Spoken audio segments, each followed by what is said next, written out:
Halo sobat investor, balik lagi dengan Stock Horseman di sesi PDKT, pelajari dan kenali emiten.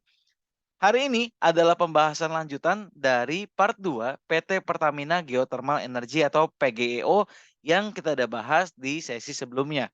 Di video sebelumnya kita udah bahas PGEO mengenai company overview atau ringkasan perusahaannya seperti apa. Terus kita juga tahu bisnis modelnya seperti apa. Sebenarnya di bisnis model mungkin kita udah bisa lihat kira-kira potensinya seperti apa dan juga analisa tentang kinerja keuangan selama 5 tahun terakhir dari tahun 2018.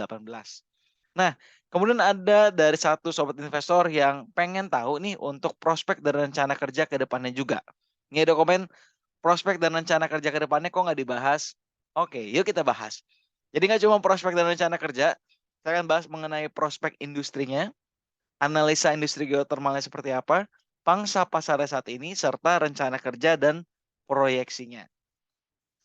Oke, kalau dilihat analisis industri geotermal, per Desember 2020 menurut Badan Geologi Kementerian ISDM, sumber daya panas bumi yang ada di Indonesia potensinya sebesar 23.965 megawatt atau dapat dikatakan sekitar 24 gigawatt. Tapi di Indonesia sendiri kapasitas terpasang pembangkit listrik tenaga bumi baru mencakup atau mengeksplor sebanyak 9%, yaitu 2.130,7 megawatt atau sekitar 2 giga. Jadi masih ada 91% lagi yang belum teroptimalkan. Nah, bagusnya adalah Indonesia memiliki cadangan panas bumi yang lokasinya menyebar. Kalau kita tahu mungkin ada beberapa isu bahwa di Jawa nih sudah oversupply untuk listriknya. Tapi kita bisa lihat ternyata untuk kapasitas terpasang dari wilayah kerjanya ini tersebar di berbagai daerah, mulai dari Sumatera dengan potensi 0,7 gigawatt yang sudah teroptimalkan dari potensi sesungguhnya 9,1. Jadi potensi 9,1 yang baru dieksplor 0,7. Berarti masih banyak banget, sekitar 8,4 lagi yang belum dieksplor gitu ya. Itu di Sumatera. Di Jawa sendiri tereksplor 1 giga dari potensi 9,1. Nah, yang menariknya Sumatera dan Jawa sama-sama memiliki potensi yang bagus untuk dieksplor sumber daya panas buminya. Dan juga Bali dari kapasitas 1,7 baru terpasang 0,1. Nah, jadi potensi yang panas bumi yang belum dieksplor masih ada sekitar 1.620 megawatt atau 1,6 giga dari 21 wilayah kerja yang belum dieksplor, yang sudah dieksplor. Nah, ISDM ini memasukkan panas bumi dalam rencana usaha penyediaan tenaga listrik. Jadi pemerintah lagi fokus nih untuk membangun green energy atau energi terbarukan. Nah, diharapkan kapasitas terpasang dari pembangkit listrik tenaga panas bumi yang sejauh ini masih sekitar 2,1 giga atau 2.130 ini bertambah nih menjadi 4 megawatt atau 4 giga di tahun 2030. Jadi Kementerian EISDM menargetkan nih bahwa sampai 2030 artinya sekitar 7 tahun dari sekarang itu dari yang 2 giga naik 2 giga juga jadi sekitar 4 giga. Nah, secara keseluruhan sampai akhir tahun 2020 Indonesia nih ada dalam posisi yang cukup baik. Itu posisi kedua dalam negara-negara yang bisa memanfaatkan panas bumi menjadi listrik. Yang pertama ya negara adikuasa, Amerika Serikat dengan kapasitas 3,6 giga. Lalu Indonesia dengan 2,1 giga, Filipina 1,9 giga, Turki 1,5, Selandia 1 giga dan total kapasitas dari 10 negara ini mencapai 15 giga. Bayangkan, dari 15 giga sendiri di Indonesia sebenarnya kurang lebih kita punya 23 atau 24 giga. Jadi sebagian besar ini sebenarnya source-nya ada di Indonesia. Itu secara industrinya. That's why kenapa Pertamina ini bisnisnya menarik gitu ya. Oke, pangsa pasarnya. Nah, ini yang paling penting juga nih. Kira-kira kue yang besar itu, market yang besar ini, cadangan yang bisa dieksplorasi sebanyak itu dimainkan oleh siapa aja. Jadi gini, perseroan mengalami persaingan usaha terbatas dengan independent power producer, panas bumi lainnya. Jadi ada perusahaan-perusahaan lain juga nih yang bergerak di bidang ini. Tapi kalau kita lihat yang masuk ke bursa efek yang baru kelihatan ya baru Pertamina Geothermal Energy dan salah satu yang terbesar juga.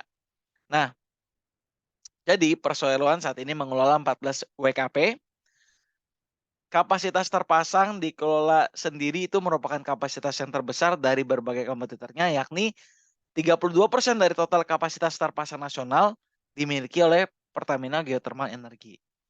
Jadi, menurut publikasi kementerian itu mencapai 2,1 gigawatt atau 2.121 megawatt kapasitas terpasang. Nah, ini terdiri dari 672 yang dioperasikan sendiri dan sekitar 1.200-an yang dikelola melalui kontrak operasi bersama atau KOB.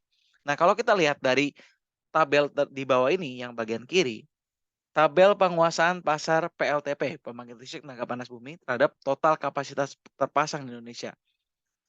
Yang pertama ada PT Star Energy, bukan PT sih, ini Star Energy. Yang kedua itu di Pertamina Geothermal Energy. Jadi Pertamina Geothermal Energy punya kapasitas terpasang yang cukup besar yaitu 30%. Selebihnya di posisi kedua mungkin ada dari Sarula, terus ada Geodipa, Supreme dan lainnya. Nah, untuk penguasaan pasar PLTP terhadap kapasitas terpasang, jadi ini kapasitas terpasang PLTP terhadap total kapasitas terpasang, persentase penguasaannya adalah Pertamina Geothermal ada di angka 32% di tahun 2019. Tahun 2020 32% juga. Nah, tahun 2021 turun jadi 30%. Nah, turunnya ini mungkin salah satu peningkatannya ada di Supreme Energy. Tapi secara keseluruhan Pertamina masih menguasai porsi pasar yang besar. Nah, kalau kita bahas tentang peluang, proyeksi, setiap kegiatan usaha pasti tidak terlepas dari risiko. Nah, kita mau lihat dulu nih resikonya apa. Yang pertama, resiko ketidakpastian dalam eksplorasi. Namanya eksplorasi mungkin biaya yang dikeluarkan bisa jadi lebih besar daripada hasil yang didapat. Explore artinya kita melihat, mencari tahu, mempelajari apakah di satu daerah, di satu saat itu terdapat sumber daya yang bisa kita optimalkan.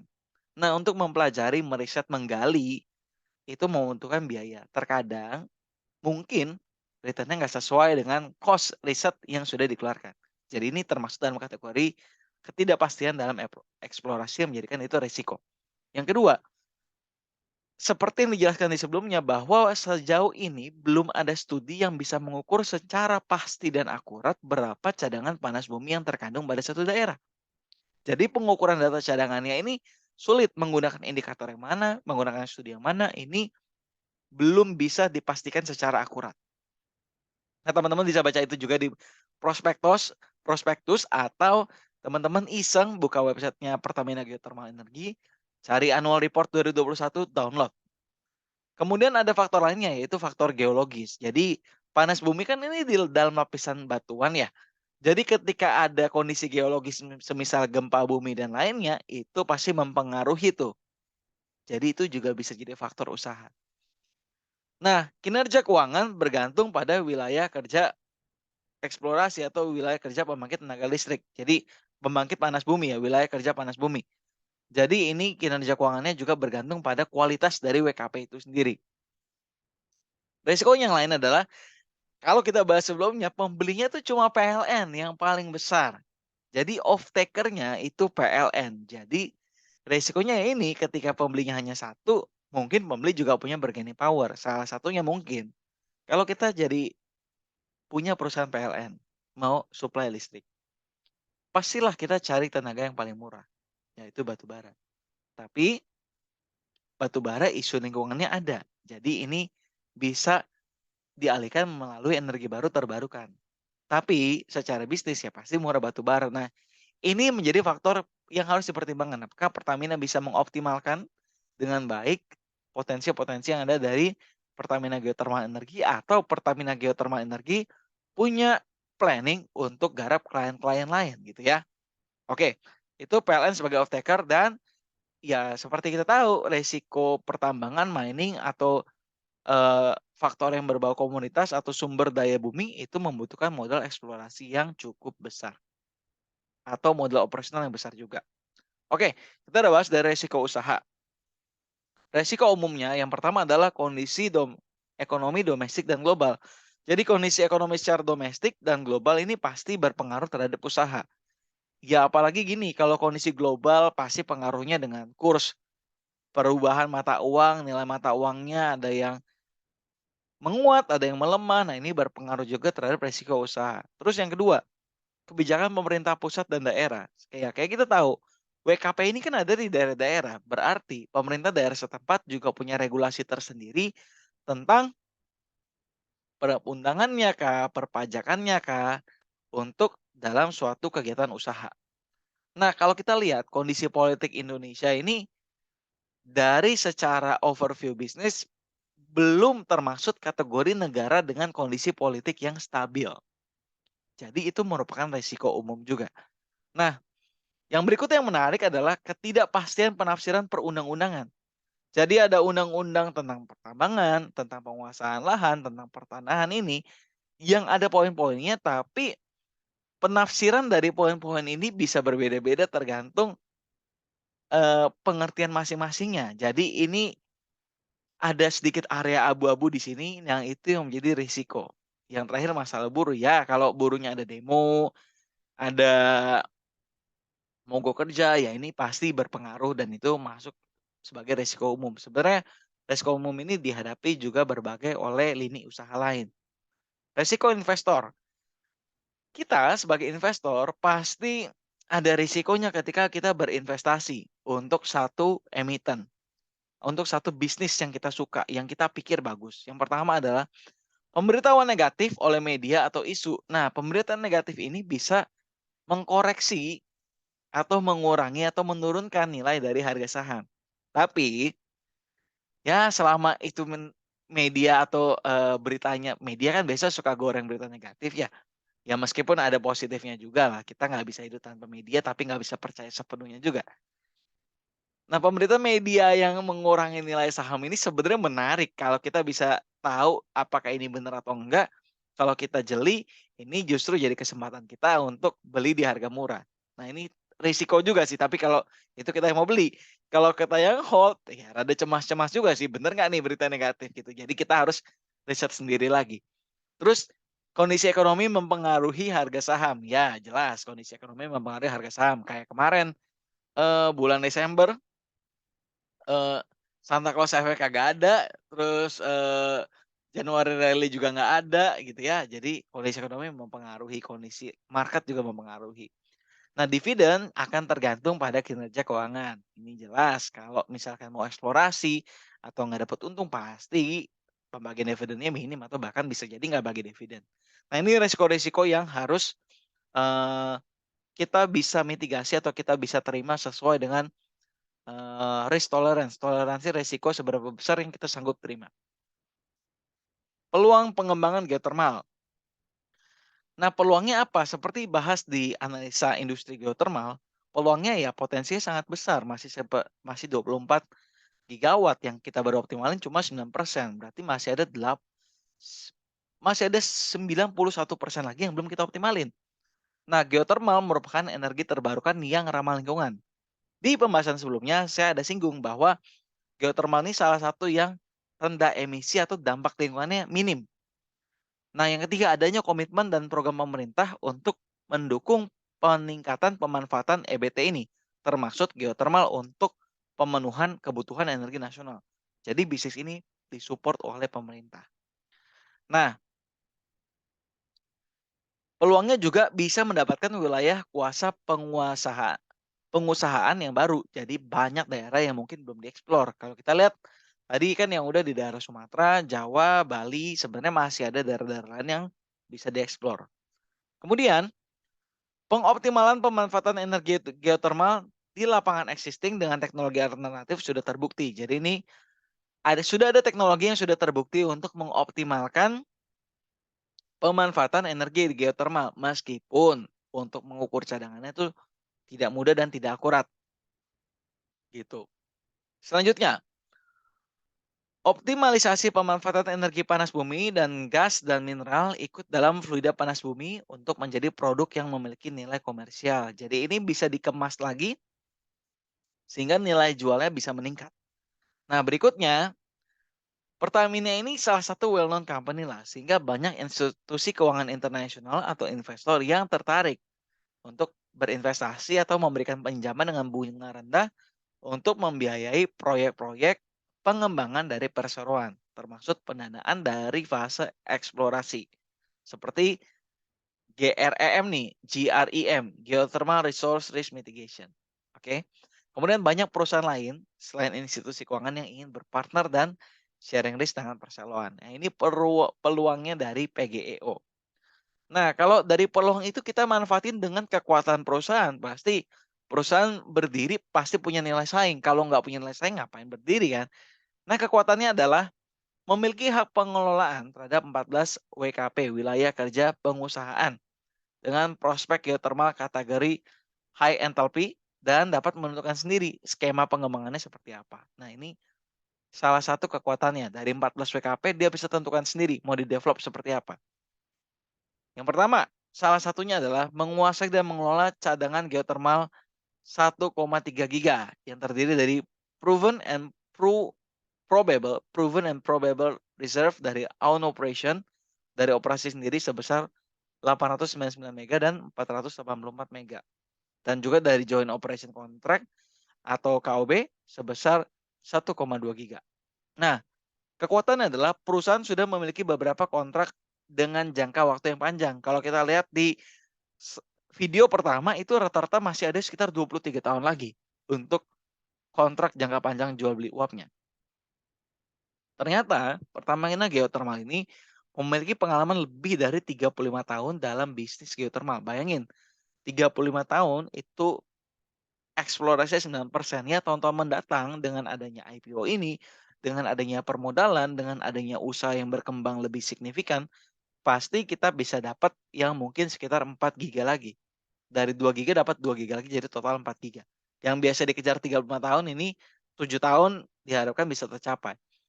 Kemudian memiliki sumber daya manusia yang kompeten dan berpengalaman dalam pengolahan geothermal, memiliki kemampuan pendanaan yang didukung oleh Pertamina sebagai induknya, dan juga pendanaan dari World Bank dan Japan International Corporation Agency atau GICA. Nah, karena merupakan anak perusahaan Pertamina, operasional dan pemasarannya pasti juga didukung oleh grup dari Pertamina dan afiliasinya. Yang terakhir adalah kekuatan perseroan mendapatkan keistimewaan dari pemerintah berupa all-inclusive tax untuk WKP existing, yaitu setoran bagi pemerintah sebesar 34% dari net operating income yang telah termasuk kewajiban pajak dan pungutan lainnya. Ini kekuatan dari perseroan. Sekarang upayanya apa? Jadi kita tahu peluangnya, kita tahu kekuatan kita, terus kita harus ngapain? Nah, upaya perseroan adalah perseroan melakukan beragam upaya untuk mengoptimalkan kapasitas produksi dan memaksimalkan itu. Jadi perlu adanya efisiensi dan optimalisasi biaya juga. Produksinya udah meningkat tapi cost yang meningkat lebih tinggi dari itu, ya sama aja bohong. Contohnya apa? Goto. Omsetnya naik, bebannya lebih tinggi lagi. Nah, diharapkan Pertamina Geothermal Energy nggak seperti itu, lebih sehat lagi. Jadi kapasitas produksi boleh naik, efisiensi biaya harus tetap dilakukan. Nah, ini juga penambahan kapasitas menggunakan project management system, dan ada prinsipnya nih agar on time, on budget, on scope, on return atau auto bosor dan tetap mengutamakan aspek HSSE. HSSE adalah, kalau kita lihat nih, HSSE adalah Health, Safety, Security, and Environment. Jadi perusahaan concern untuk karyawannya itu tetap bisa sehat, safety atau aman, security, keamanan terjaga juga, dan environment atau lingkungan kerja juga terjaga gitu ya. Nah, ini perseroan mentargetkan kapasitas terpasang dalam 10 tahun ke depan itu ditingkatkan, operasi sendirinya menjadi 1,5 giga. Berikutnya lanjutnya, perseroan terus meningkatkan kapasitas operasi terpasang sendiri juga sampai 1,3. Jadi yang pertama PLTP-nya 1,5, terus kapasitas terpasang operasi sendiri 1,3 giga, dan bila strateginya dijalankan sesuai rencana, aktualnya juga sesuai dengan strategi, maka target di 2030 itu dapat terrealisasi.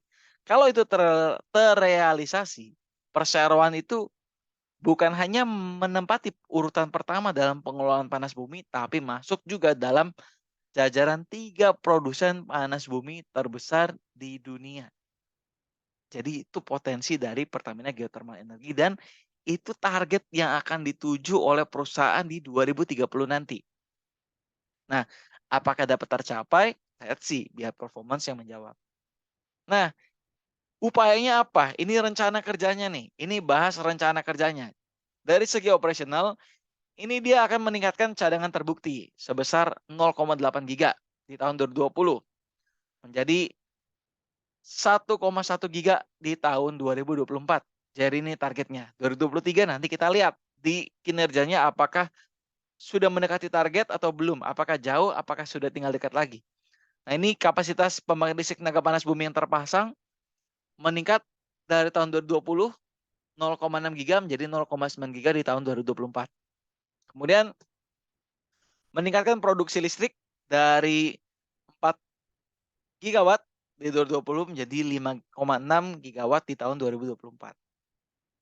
Nah, ini caranya gimana nih? Caranya ini teknologinya ditingkatkan, digitalisasi juga untuk efisiensi biaya, potensial cost-nya di-reduce lagi, dan sehingga akhirnya bisnis bisa lebih atraktif di industri panas bumi. Terus menerapkan HSSE, Safe, Health, Safety, Secure, Environment Culture, fokus dalam implementasi Operational Excellence, ini optimalkan pengelolaan SDM. Nah ini untuk managingnya dari sasaran operasional. Tujuan sasaran atau target finansialnya, meningkatkan revenue dari 354 juta menjadi 476 juta di 2024, meningkatkan EBITDA, earning before interest and tax, itu 243 jadi 376, laba bersihnya juga diharapkan meningkat dari 73 di 2020, di 2024 diharapkan menjadi 130 juta. Nah ini caranya. Satu, increasing produksi, implementasi bottoming unit pada lapangan existing, pemanfaatan brine serta sumber-sumber low pressure, melakukan percepatan kegiatan eksplorasi, jadi dengan modal yang ada eksplorasi bisa dipercepat di wilayah WKP, wilayah kerja penguasaan, dan wilayah kerja baru yang ditugaskan perseroan, berpartisipasi dalam lelang WKP baru, mengusungkan penugasan PSP atau PSPE dari pemerintah. Yang terakhir financial excellence, jadi ada operational excellence, financial excellence juga untuk bisnisnya bisa berkembang. Sasaran yang terakhir adalah key enabler, yaitu pengelolaan SDM menuju global readiness, karena ini akan jadi perusahaan yang terbesar, jadi secara global harus punya SDM yang punya daya saing yang unggul gitu ya. Dari 1,2 headcount productivity meningkat jadi 1,47. Ini pengelolaan HSSE, Health Secure Safety Environment, secara berkesinambungan agar kegiatan operasi aman, handal, efisien. Dari implementasinya, terus pencapaian TRIR-nya 0,9 akan meningkat di tahun berikutnya.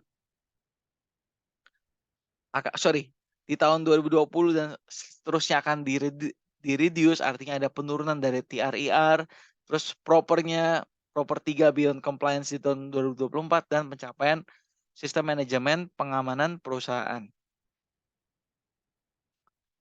Oke, secara bisnis sendiri, yang pertama adalah menginisiasi penambahan portofolio bisnis baru untuk menunjang keekonomian prospek proyek baru dan meningkatkan profit secara keseluruhan, yaitu dengan cara pemanfaatan energi panas bumi secara langsung maupun komersialisasi produk turunan panas bumi. Ya, kalau kita tahu, kebanyakan ini masih sebagian besar di pemanfaatan secara tidak langsung. Pemanfaatan secara langsungnya masih minim nih. Contohnya buat penghangat, semisal di hotel atau industri lainnya gitu ya.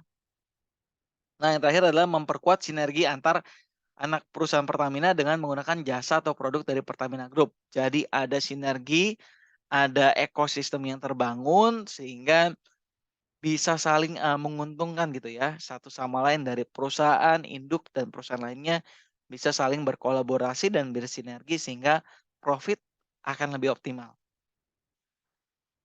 Dan pemenuhan serta menginisiasi pemenuhan kebutuhan listrik dari PLTP perseroan sebagai future revenue generator untuk sustainability dalam menunjang bisnis perseroan. So, intinya Pertamina juga tahu nggak bisa berharap sama PLN satu tok. Ya diharapin bisa, tapi nggak cukup. Harus explore klien-klien baru untuk bisa memanfaatkan energi panas bumi ini. So, teman-teman, sobat investor, kita udah bahas tentang analisis geothermal industri seperti apa, pangsa pasarnya seperti apa, peluangnya seperti apa, kekuatannya seperti apa, rencana kerjanya seperti apa. Balik lagi, perusahaan yang bagus teman-teman juga harus lihat, jangan terlalu nafsu untuk masuk, lihat di harga yang bagus masuk, kalau yakin masuk, maka itu pasti bisa bertumbuh selama proyeksi kerjanya masih sesuai rencana. Makanya teman-teman harus lakukan riset sendiri dan pantau secara berkala. Kalau teman-teman punya usaha, pasti teman-teman kontrol secara berkala. Apalagi saham kita juga harus kontrol. Apa yang tidak kita monitor berarti kita tidak peduli. Jadi kalau kita peduli dengan saham kita, kita harus monitor dengan baik. Oke teman-teman, yang belum nonton video pertama, bisa nonton video pertama. Yang sudah nonton, semoga pembahasan ini bisa melengkapi insight untuk teman-teman dalam berinvestasi. Sampai ketemu di video selanjutnya. Kalau mau ada video yang akan dibahas lagi atau emiten yang menurut teman-teman menarik untuk dibahas, please share di kolom komen dan sampai ketemu di emiten selanjutnya. Bye-bye.